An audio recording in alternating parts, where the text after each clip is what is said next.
शिव पुराण भाग 4। हर हर महादेव। पिछले भाग में आपने सुना किस प्रकार श्री नारद जी ने मोहिनी रूप में भगवान विष्णु के कारण अपना अपमान सहा और फिर क्रोधित होकर उन्हें शाप दे डाला। अंततः विष्णु जी की प्रेरणा से वे काशी नगरी की ओर चल पड़े शिव भक्ति के मार्ग पर। अब जानिए भगवान श्री ब्रह्मा जी के मुख से भगवान सदाशिव के निर्गुण और सगुण रूपों की अद्भुत महिमा और चरित्रों का वर्णन। महर्षि सूत जी बोले, ऋषिगणों, श्री नारद जी का यह प्रश्न सुनकर ब्रह्मा जी अत्यंत प्रसन्न हो उठे। सदाशिव भगवान का नाम सुनते ही उनके शरीर में रोमांच हो गया और नेत्रों से अश्रुधारा बह निकली। उन्होंने कहा, नारद, तू धन्य है। तूने मेरे कुल को पवित्र कर दिया, क्योंकि तू भगवान श्री सदाशिव का भक्त बन गया है। अब मैं अपनी बुद्धि के अनुसार पहले भगवान सदाशिव के निर्गुण रूप का वर्णन करूंगा, फिर सगुण रूपों की महिमा कहूंगा। निर्गुण सदाशिव का वर्णन। ब्रह्मा जी बोले, उस समय न कोई सृष्टि थी, न सृष्टि का कोई चिन्ह, केवल एक ही तत्व था, सच्चिदानंद स्वरूप, सर्वव्यापक, निराकार, अजन्मा, अनादि, निर्विकार, वही भगवान सदाशिव।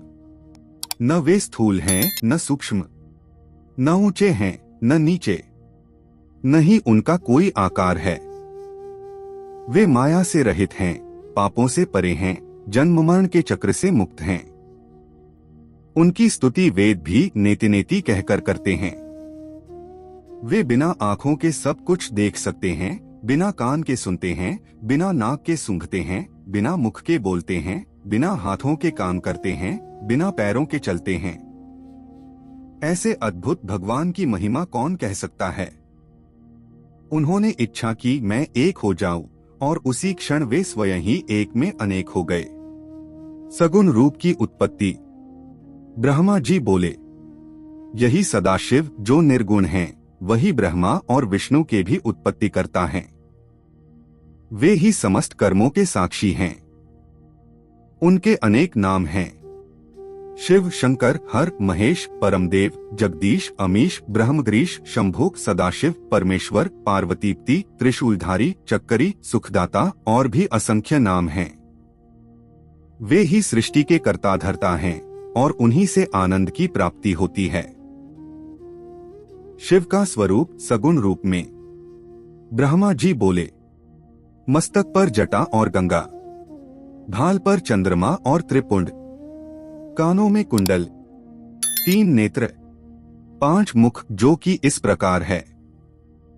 ओ पूर्व मुख सूर्य समान, ओ दक्षिण मुख भयानक, ओ पश्चिम मुख चंद्र धारण किए हुए, ओ उत्तर मुख मूंगे की माला सहित, ओ नीचे का मुख कमल जैसा, गले में रेखाएं, हाथों में त्रिशूल और कुंडमाला, शरीर पर भस्म, अंगुलियां सुंदर और सुडौल, पेट लंबा चौड़ा, नाभि गंभीर, जंघाएं सुंदर और मजबूत, तलवे चंद्र समान चमकते। उनका शरीर 5 या 6 अक्षरों से बना हुआ है। योगी और महर्षि जिनका ध्यान करते हैं, वे भी उन्हें आसानी से नहीं समझ पाते। उनकी शक्ति उमा। ब्रह्मा जी बोले, भगवान सदाशिव ने अपनी शक्ति को उत्पन्न किया। वह शक्ति नाशरहित, गुणवती, प्रकृति स्वरूपा, त्रिदेवों की माता, नित्य, मूल कारण, 8 भुजाओं वाली, शक्तिशालिनी, शुभा, उसे ही उमा, अंबिका, शिवा आदि नामों से जाना गया। शिवलोक और काशी की स्थापना। ब्रह्मा जी बोले, भगवान सदाशिव ने उमा के साथ विहार करने हेतु शिवलोक की रचना की। उस सुंदर शिवलोक को ही काशी कहा गया। उन्होंने वहां एक रत्नमयी महल बनवाया और शिवा के साथ उसमें निवास करने लगे।